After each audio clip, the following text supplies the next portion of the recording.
할렐루야. 여러분들의 얼굴을 다시 보니 주의 얼굴을 본 듯합니다.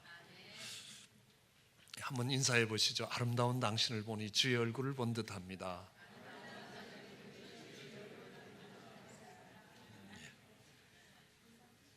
늘 미국에 돌아올 때 입국 심사를 하시는 분이 이렇게 이야기합니다. 웰컴 홈 이렇게 이야기합니다. 그 말이 굉장히 정겹게 들립니다. 근데 교회에 딱 들어오면 내가 집에 왔다 그런 생각을 합니다. 얼마나 평안함이 있고 또 여러분을 보는 것이 얼마나 큰 기쁨이 되는지 모릅니다. 하나님의 은혜와 여러분들의 기도 가운데 중앙아시아 사역을 잘 마치고 돌아왔습니다. 근데 청년연합 집회를 하고 있는데 6번 준비한 설교 중에 3번을 마쳤을 때에 종교경찰이 들어닥쳤습니다. 그래서 온 건물의 출입구를 막고 집회하는 장소들을 다 봉쇄했습니다. 그래서 더 이상 집회를 진행할 수 없었습니다. 그리고 마지막 날 헤어지기 전에 약 5분 정도 인사말을 녹화하라고 이야기합니다. 그래서 녹화했습니다. 그리고 저는 그곳을 떠났습니다. 떠나고 난 뒤에 그 녹화한 인사말을 전해줬습니다. 로마의 압제하에서 초대교회도, 그리고 일본 제국주의의 압제하에 한국교회도, 그리고 중국 공산당의 압제하에서 중국교회도 승리했다는 것입니다. 중앙아시아 교회도 승리할 것이라. 우리는 이것을 다르게 생각할 수 있습니다. 아무 문제 없이 끝났을 때보다 이 일을 통하여 하나님이 하실 일들이 더 클 것이라. 우리는 생각을 바꿀 수 있다는 것입니다. 얼마나 다르게 볼 수 있습니다. 이 일이 계기가 되어서 청년들로 하나님 앞에 무릎 꿇게 할 것이고 하나님이 새 역사를 시작하실 수 있다는 것입니다. 짧은 도전의 말씀을 듣고 많은 청년들이 눈물을 흘렸습니다. 말씀이 없는 상태로 진행된 집회를 마치고 청년들이 많이 아쉬워했습니다. 그들이 집으로 돌아갔습니다. 토요일 저녁 집회에 참석을 하면서 그곳에 왔던 목사님 한 분이, 또 저희 교회도 왔던 한샤사 목사님이 우리 교회에서 남은 집회를 마저 하자. 목사님이 떠나시기 전까지 매일 저녁 모이겠다는 겁니다. 그래서 청년들이 모였습니다. 거의 모든 청년들이 다 모였습니다. 먼 곳에서 왔던 청년들을 빼고는 올 수 있는 청년들은 다 왔다고 생각됩니다. 참 감사했습니다. 연락도 할 수 없는 상태였습니다. 청년들이 아름아름 연락했습니다. 그런데 그들이 말씀을 사모하여 왔습니다. 집회는 하다가 중단될 수 있습니다. 그러나 하나님의 말씀은 중단되지 않는다는 것입니다. 눈물로 말씀을 전할 수 있었고 눈물로 그 말씀을 받는 청년들을 봤습니다. 얼마나 감사한지요. 그러면서도 또 마음속에 얼마나 아쉬움이 있는지 모릅니다. 우리 청년들도, 한국에 있는 우리 청년들도, 한국 청년들도 이렇게 하나님의 말씀을 사모하며 하나님 앞에 나오기를 열심으로 하면 얼마나 좋을까라는 생각을 했습니다. 그렇게 기도하게 됩니다. 그리고 한국에 왔습니다. 선교 컨퍼런스를 섬겼습니다. 그곳에서 회복에 관한 메시지를 전했습니다. 그리고 다른 강사들의 말씀도 듣는 기회가 있었습니다.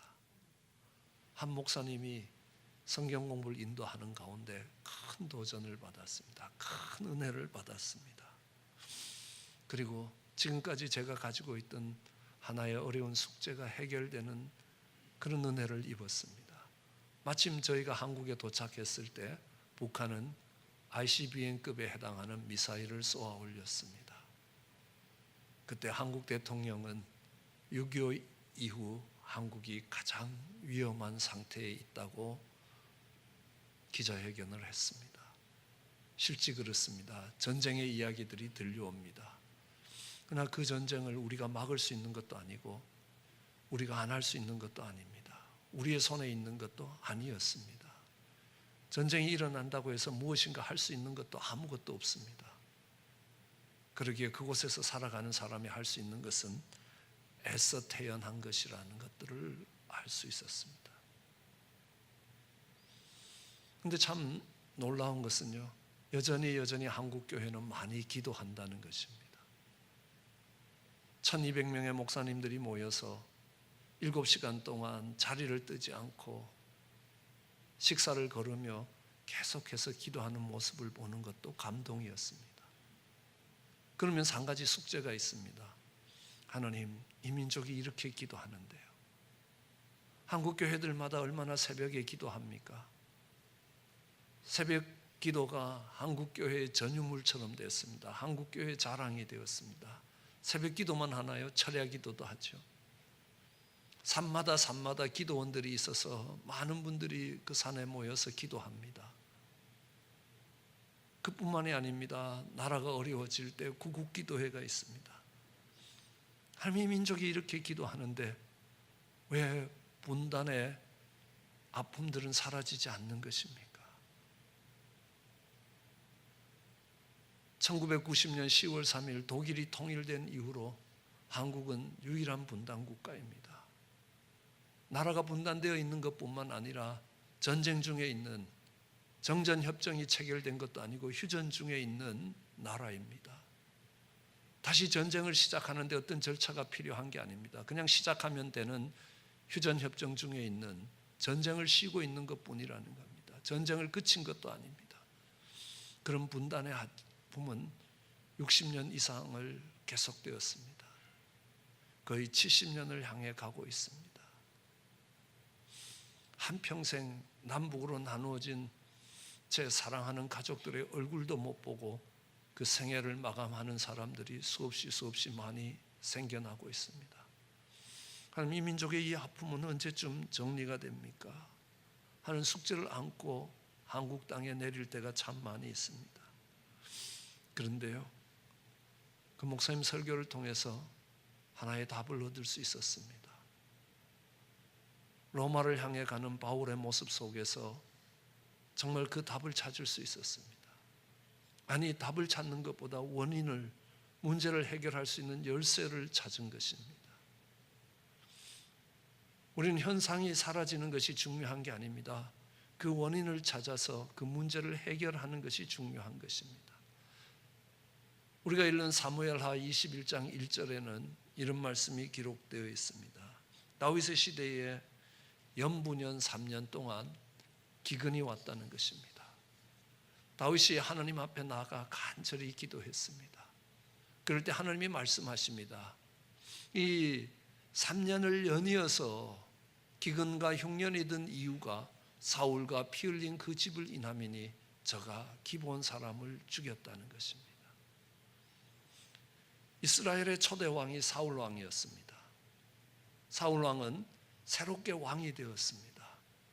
그러면서 그 왕정을 세워갔던 수고한 집안 사람들에게 보상을 하기 위해서 기브온 족속, 화친하고 항복하고 그들 가운데 살아가는 기브온 족속들을 죽이고 그 땅을 빼앗아서 공신들에게 나누어 주었던 것입니다.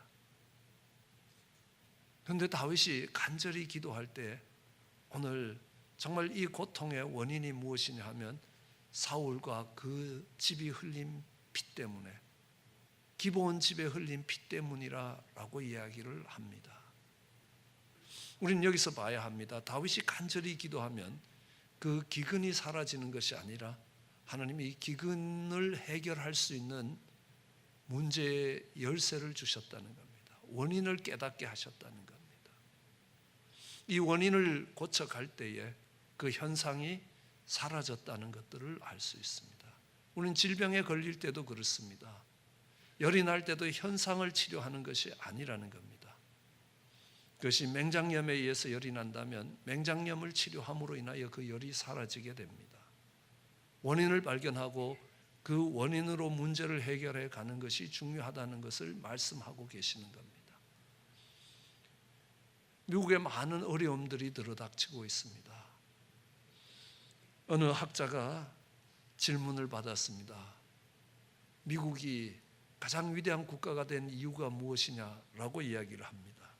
그 질문의 대답을 돌려갑니다. 프로축구팀 때문에 그런 것 같다고, 아니면 그랜드 캐년이 있어서 그런 것 같다고, 그러니까 사회자가 이야기합니다. 진지하게 대답하라고.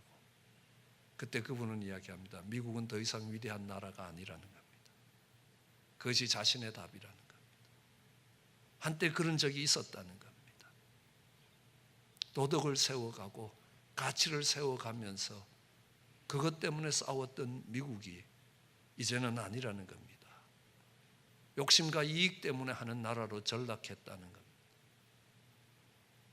그럼 이 미국의 경제가 어려워지는 것, 우리 침례교단은 이렇게 보고 있습니다. 노예제도 때문이라고. 미국은 200만의 노예를 잡아왔습니다. 그 말은요, 200만 가정이 파괴됐다는 것입니다. 그 가정에 속해 있던 수많은 어린아이가 하루아침에 부모를 잃어버리고 정말 그 땅에 피눈물을 흘리며 방황하는 그 200만의 희생을 바탕에 깔고 미국 경제가 섰다는 것입니다. 제가 다니고 있었던 신학교는 이 미국의 어려움들을 인디안들을 통해서 왔다는 것입니다. 제2차 세계대전에 독일인들이 유태인을 죽인 것보다 더 많은 숫자를, 독일인들이 유태인을 죽인 것보다 더 잔인한 방법으로 인디안들을 학살하고 이 땅을 점령했습니다. 핏값을 물어줘야 될 때가 올 거라는 것입니다. 오늘 다윗이 기도하여 응답받은 것이 그때의 일이 아닙니다. 아무리 적게 잡아도 60년 전에 일어난 일입니다. 다윗은 까마득하게 있고 그것하고 연관이 있는지 전혀 모르고 있는 그 원인으로 인하여 오늘 60년, 70년이 지난 뒤에 다윗의 시대에 흉년이 왔고 하나님은 그 문제를 해결하라고 우리에게 말씀하고 계시는 것입니다. 오늘 60년, 70년이 된 분단이 사라지지 않는 것들을 보면서 우리는 그 원인이 무엇인가를 찾아봐야 될 것입니다. 그 답을 로마로 가는 바울의 모습 속에서 찾아볼 수 있습니다. 바울은 사실 로마로 가고 싶어 하지 않았습니다. 오히려 그 복음을 들고 아시아로 가고 싶어 했습니다. 아시아는 바울이 복음을 전하던 그 소아시아, 안디옥 교회가 있고 에베소 교회가 있던 그 소아시아로부터 동쪽에 있었습니다. 그리고 로마는 서쪽에 있었습니다. 바울은 그 복음을 들고 아시아로 가기로 힘썼지만 성령이 막으셨다라고 이야기합니다. 사도행전 16장 6절로 7절에 보면요, 성령이 아시아에서 말씀 전하는 것을 못하게 하시거늘 그가 부르기아와 갈라디아 땅을 다니다가 정말 비두시아로 아시아 쪽으로 나아가기를 애썼대 예수의 영이 허락지 아니하셨다는 겁니다.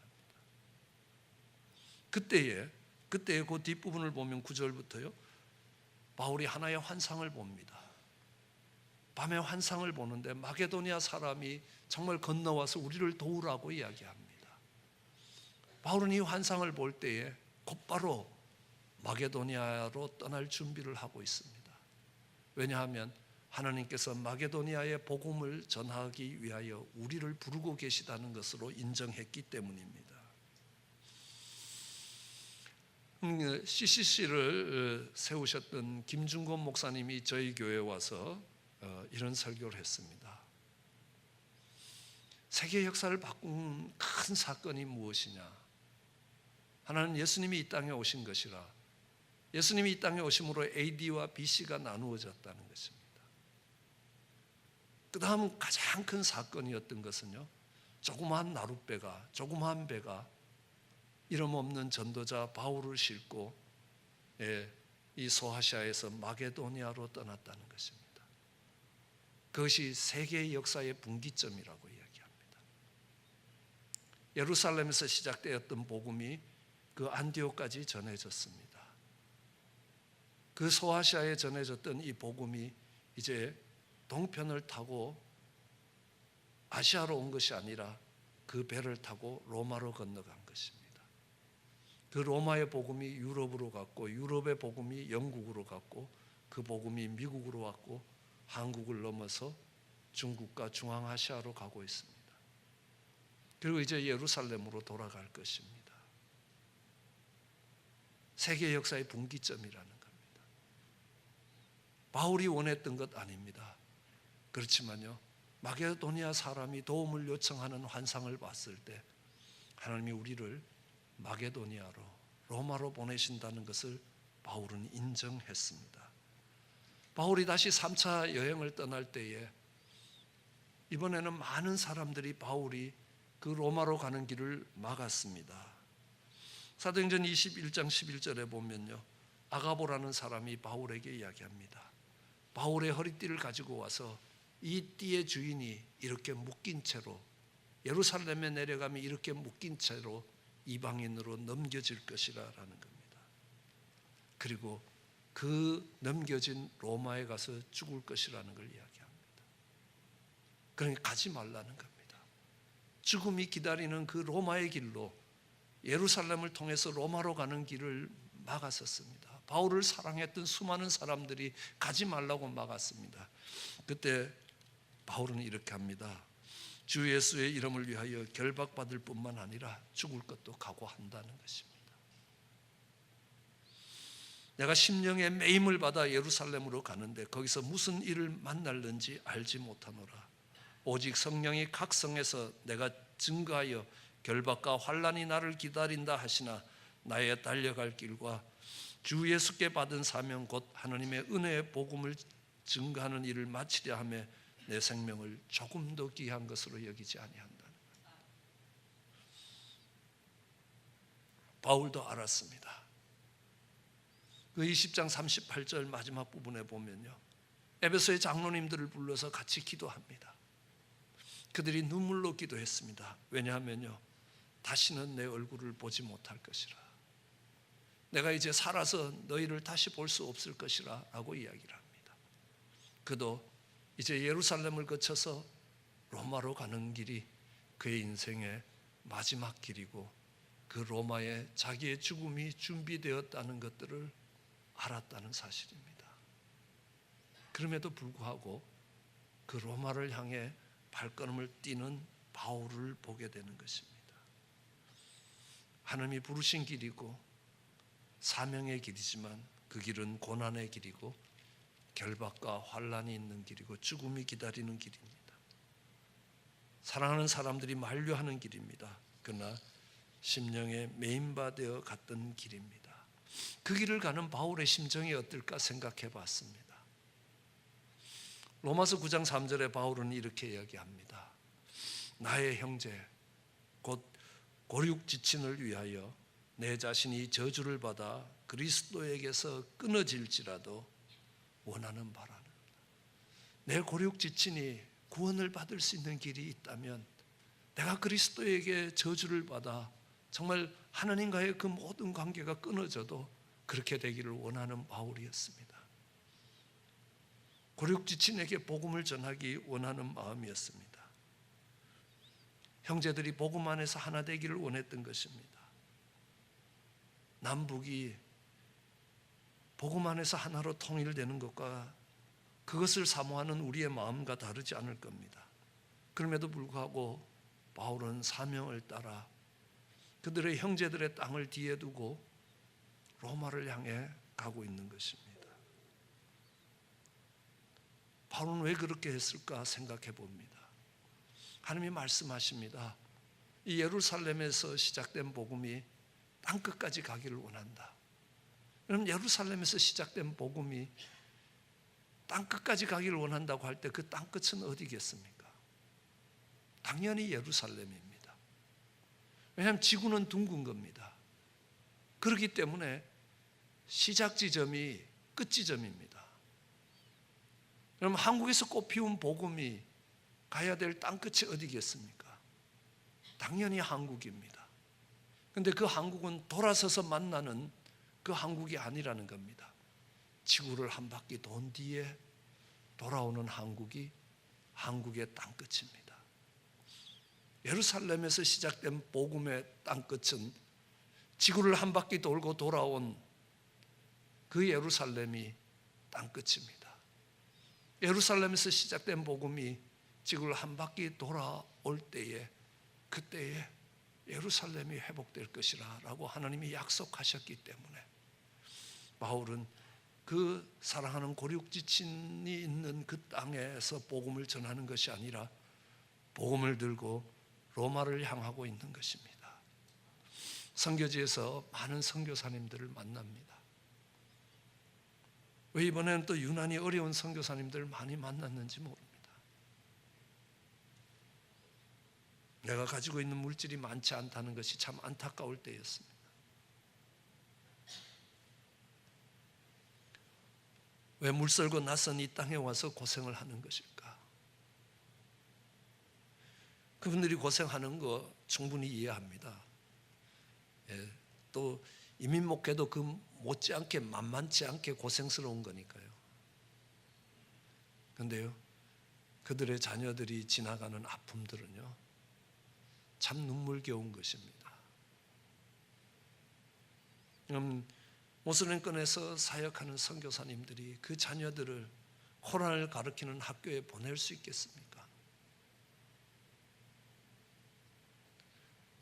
그 속에서 방황하는 정말 선교사님들의 자녀들을 청년연합집회에서 만납니다. 그들에게 용기를 주고 싶고 소망을 주고 싶은 것입니다. 왜 이런 자리에까지 내려와서 이 고생을 하느냐는 겁니다.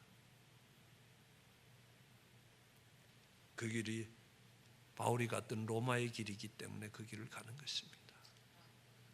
그러기에 그들이 자랑스럽기도 하고요, 또한 마음이 아프기도 하는 것입니다.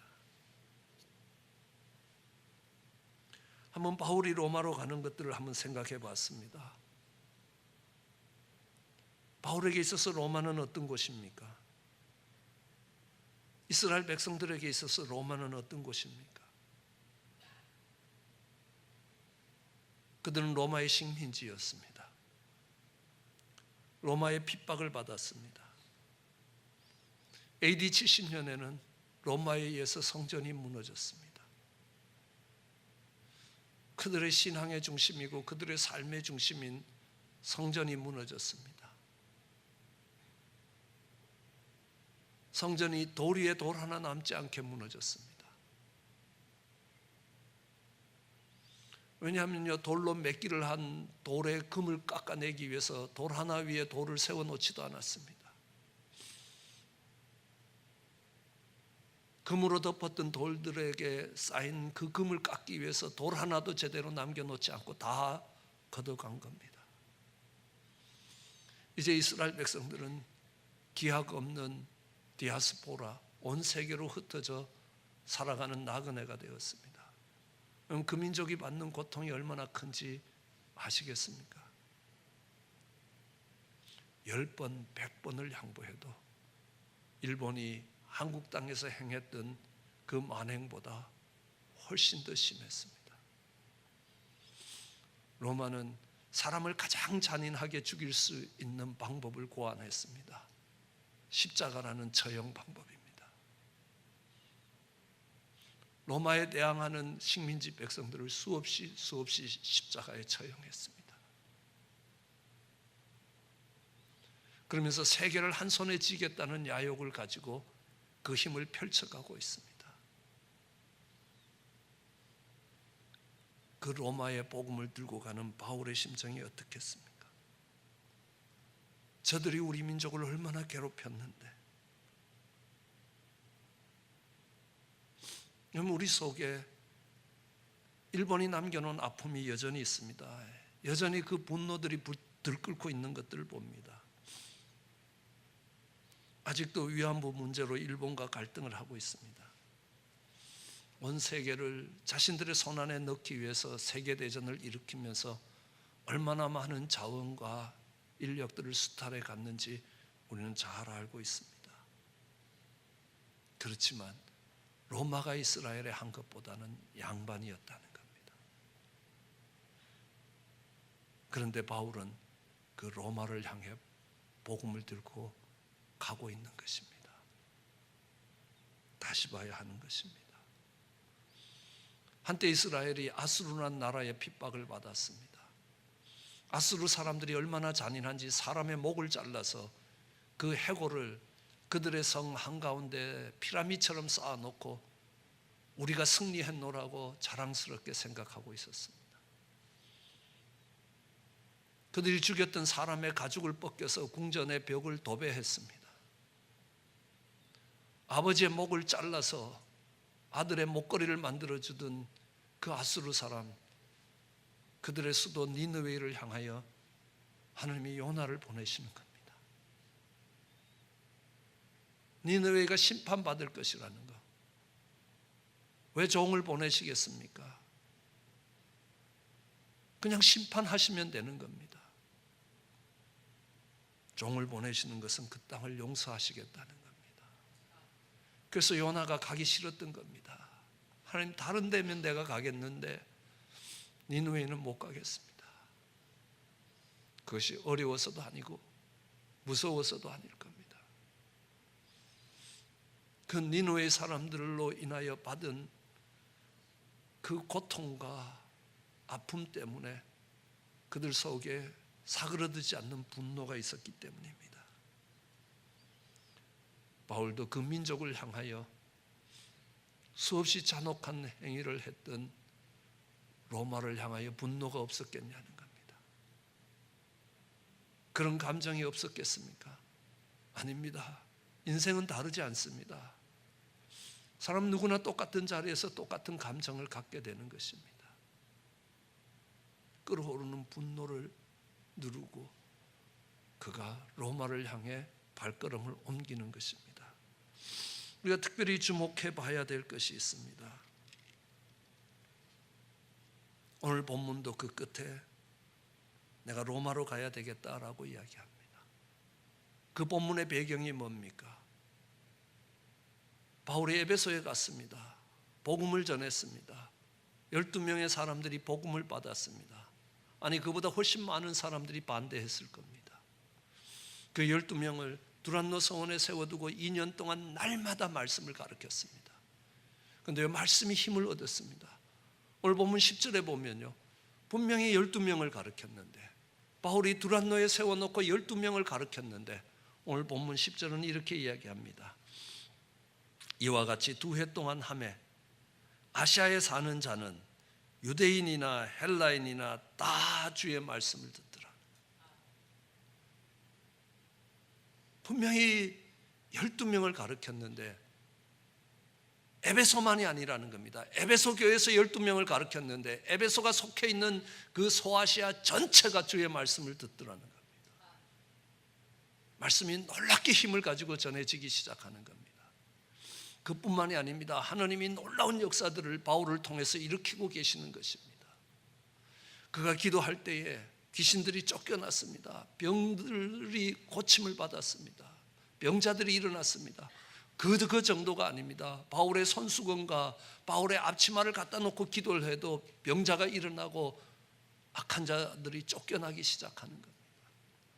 그러니까 점치는 자들마저도 바울을 흉내내기 시작하는 겁니다. 바울이 전하는 예수의 이름으로 라고 이야기를 할 정도가 됐다는 겁니다.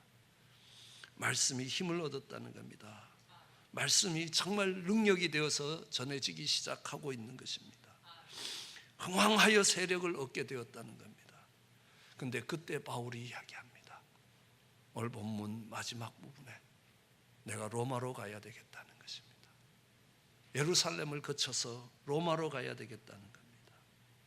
이 일이 된 후에 바울이 마게도니아와 아가야를 떠나 예루살렘에 가기를 경영하고 말하기를 내가 거기 갔다가 로마를 봐야 되겠다, 로마로 가야 되겠다라고 이야기합니다. 이 말씀을 읽으면서 더욱 안타까움이 있습니다. 우리나라에도 동일한 역사가 있었다는 겁니다. 에베소 교회처럼 무지하던 교회에 하나님께서 은혜를 부으셨습니다. 1907년 평양 대부흥이라고 이야기합니다. 20세기에 일어난 최대 부흥이라고 이야기합니다. 그 평양 대부흥이 삼천리 반도에 온 땅에 전해졌습니다. 산둥반도까지, 중국까지 전해졌습니다. 얼마나 놀라운 일들이 일어나는지요. 오늘 우리가 읽었던 사도행전 19장의 그 역사보다 더 위대한 역사들이 일어나기 시작하는 겁니다. 그곳에 가면 자신의 죄를 자복하는 사람들이 많다고, 내가 이들을 다 잡아서 1계급 특진을 해야 되겠다고 온 형사가 그 자리에서 은혜를 받고 목사가 되어서 개척교회를 합니다. 하나님의 임재가 얼마나 강력했든지 평양뿐만 아니라 온 땅에 주일에 감히 가게 문을 열 생각을 못했다는 것입니다. 그들이 믿는 사람이라서 주일을 성수한 것이 아니라는 겁니다. 하나님의 임재가 그만큼 강력하게 그 땅에 나타났다는 사실입니다. 그런데 그때에 바울처럼 로마로 가기 위해서 일어난 사람이 없었다는 것이 안타까운 것입니다. 하나님께서 피해를 입은 민족이요, 연약하기 그지없는 그 민족에게 강한 성령의 역사를 불어넣은 이유가 무엇이겠습니까? 그들이 받은 영적인 능력을 가지고 일본을 바꾸라는 것이었습니다. 바울은 하나님이 주신 그 은혜를 가지고 로마로 향해 갔습니다. 그리고 그 로마에서 죽었습니다. 그렇지만 로마는 바뀌었습니다. 후일에 그 로마는 기독교의 중심이 되었습니다. 바울과 같이 하나님의 영적인 능력을 더디피실 때에 그 복음을 들고 일본을 향해 갔다면 일본은 로마처럼 세계 복음의 중심이 되었을지 모릅니다.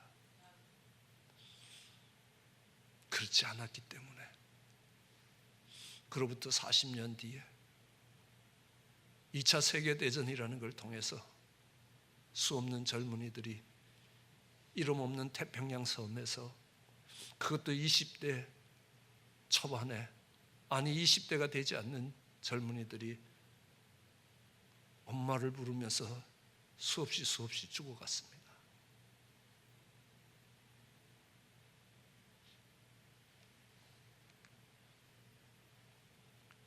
어린 자매들이 위안부가 되어서 한많은 인생을 살아야 했습니다.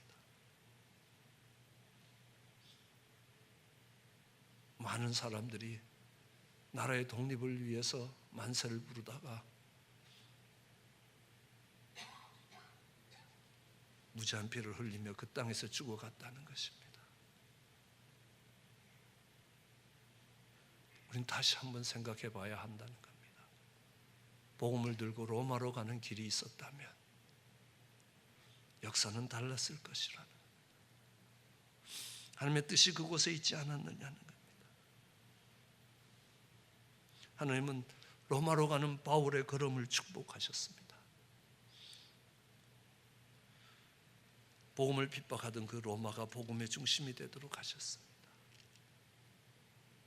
그렇다면 그 복음을 들고 갔던 바울과 우리의 차이가 무엇이냐는 겁니다. 바울에게 있어서 다마색의 경험이 있었습니다. 그는 예수 믿는 자들을 핍박하기 시작했습니다. 그들을 잡아들이기 위해서 다마색 고개를 넘다가 예수님을 만났습니다. 누구시냐고 물었더니만 예수님이 이렇게 대답합니다. 네가 핍박하는 예수라고 이야기합니다. 바울은 거기서 충격을 받게 되는 겁니다. 뭐냐고요? 내가 예수님을 핍박하는 사람이라고. 난 열심히 하나님 일을 하는 사람이라고 생각했는데 하나님을 대적하고 하나님을 핍박하는 사람이 되어 있었다는 것입니다. 바울이 거기서 무엇을 깨달았습니까? 내가 누군지를 알았다는 겁니다. 내가 어떤 사람인지를 알았다는 것입니다. 우리의 회개도, 우리의 거듭남도 어디서 시작되는 것입니까? 성령의 강력한 역사를 경험하는 것으로 인하여 우리의 삶이 달라지겠습니까? 아니라는 겁니다. 내가 누구냐는 겁니다. 내가 무엇을 잘못했느냐는 것보다 더 중요한 것은 내가 어떤 존재였느냐는 걸 깨닫는 것입니다. 바울은 고백합니다. 디모데전서 1장 3절에 내가 전에 회방자요, 핍박자요, 포행자였다는 것입니다. 내가 하나님의 일을 회방하고 있었고 핍박하고 정말 포행자, 강포함을, 포악함을 행하는 자들이었다는 겁니다. 그런데 하나님이 긍휼을 베푸셨다는 겁니다. 우리 하나님의 긍휼에 대해서 생각해 봐야 합니다. 누구든지 피해를 입으면 피해를 입은 사람은 화가 나게 돼 있다는 겁니다. 하나님이 만드신 창조를 어지럽히고 무너뜨리고 하나님의 역사를 방해했던 그 역사 속에서 하나님이 진노하신다는 겁니다. 그런데 하나님이 그 진노를 우리에게 부으시지는 않았다는 겁니다. 우리는 본질상 진노의 자식이라는 겁니다. 하나님을 기쁘게 하던 자가 아니라 하나님을 화나게 만든 자였다는 겁니다. 하나님이 화가 안 나시는 분이 아니라는 겁니다. 바울이 로마에 대해서 분노하지 않았다는 것이 아니라는 겁니다. 우리가 일본에 대해서 분노의 감정이 없다는 것을 이야기하지 않는다는 겁니다.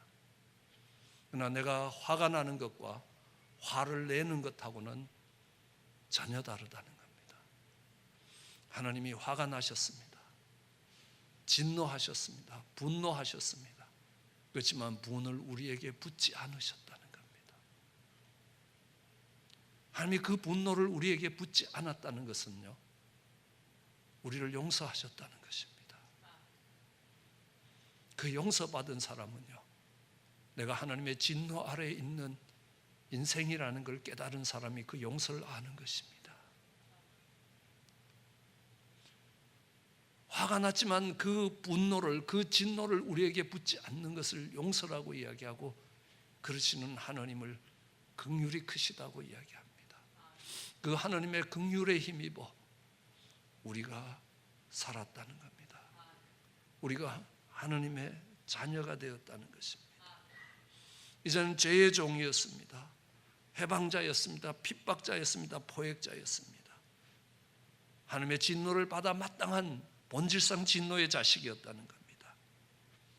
바울은 그것이 깨달아졌습니다. 내가 집사요, 내가 장로요, 내가 목사요, 전도사라고 이야기하시는 겁니까? 아닙니다. 그 전에 내가 하나님 앞에, 하나님의 진노 앞에 내가 어떤 존재인지가 깨달아져야 된다는 것입니다. 그것이 깨달아지면요, 오늘 내 인생을 힘들게 만들고 내 속에 분노가 들끓게 만드는 그 로마를 다르게 보게 되는 것입니다.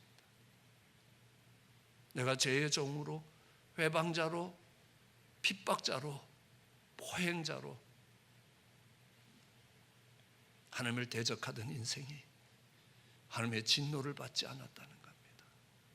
오히려 하나님의 긍휼을 받아서 하나님의 복음을 전하는 사람이 되었다는 겁니다. 그렇다면 이 민족을 핍박하는 그 로마가 죄의 종이요, 회방자요, 핍박자요, 포행자일지라도 내가 그랬지만 지금 전도자가 된 것처럼 그 로마도 하나님이 바꾸실 수 있다는 것입니다.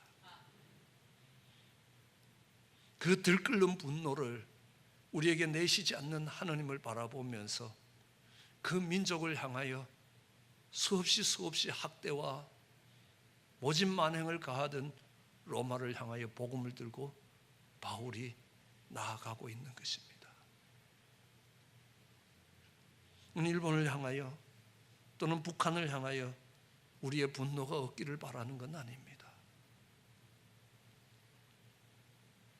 그 분노가 들끓을 때도 화가 나는 것과 화를 내는 건 다르다는 것입니다. 내게 그 분노를 부으시지 않았던 하나님의 용서를 기억해야 하는 것입니다.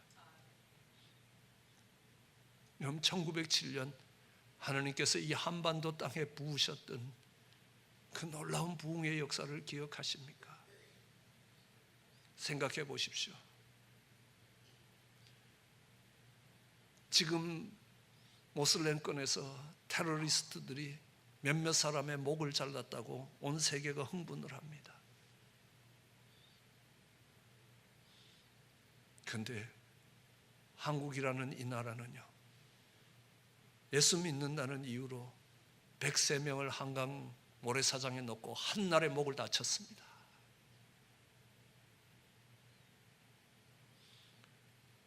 얼마나 수많은 사람들을 얼마나 잔인한 방법으로 죽이며 복음을 막았던 민족 아닙니까?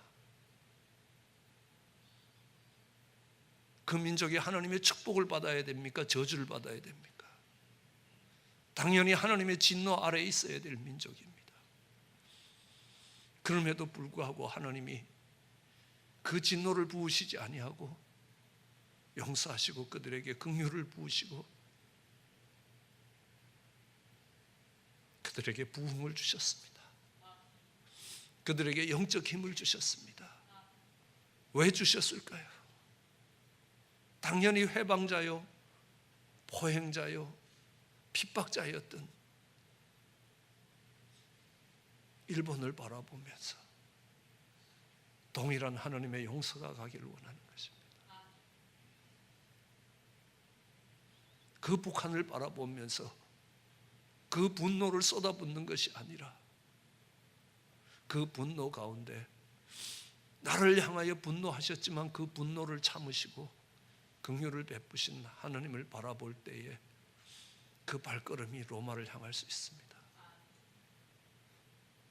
회방자요, 포행자요, 정말 죄의 종이었던 나를 하나님의 일꾼 삼으셨다면 하나님이 로마를 하나님의 일꾼 삼으실 수 있을 것이라.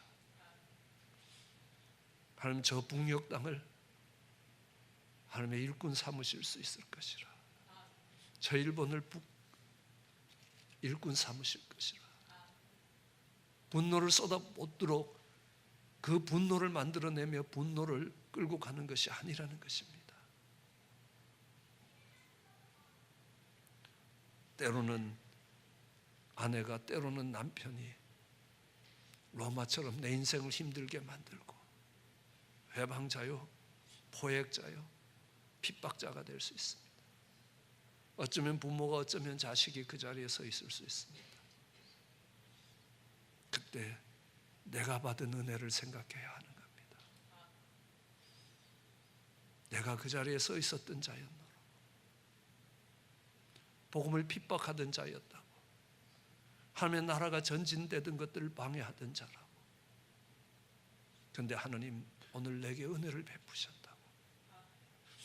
그런데 우리는 그 은혜를 너무 일찍 잊어버린다는 사실입니다. 우린 가난했습니다. 굶주렸습니다. 배고팠습니다. 근데 하나님이 그 땅에 큰 은혜를 베푸셨습니다. 그런데요, 그 은혜가 당연한 게 되고요, 하나님께서 그 은혜를 왜 베푸시는지를 잊어버렸습니다. 내가 당한 억울함만 생각나는 겁니다. 온 사회가 분노로 뒤끌고 있습니다. 어떻게든 더 많은 이익을 취하기 위해서, 로마가 세계를 움켜쥐기 위해서, 일본이 세계를 움켜쥐기 위해서 야욕에 찼던 모습처럼 내 이익을 움켜쥐겠다고 혈기를 부리고 있는 겁니다. 분노를 부리고 있는 것이라는 겁니다.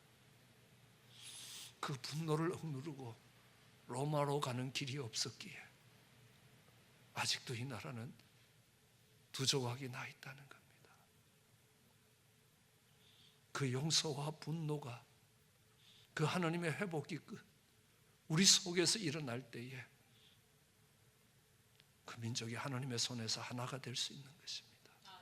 그 가정이 하나님의 손에서 하나가 될 수 있을 것입니다. 그 아픔을 이기고 그 분노를 이기고 오히려 복음을 들고 로마를 향해 갔던 바울과 같이 발걸음을 옮길 수 있는 저와 여러분 되시기를 원합니다.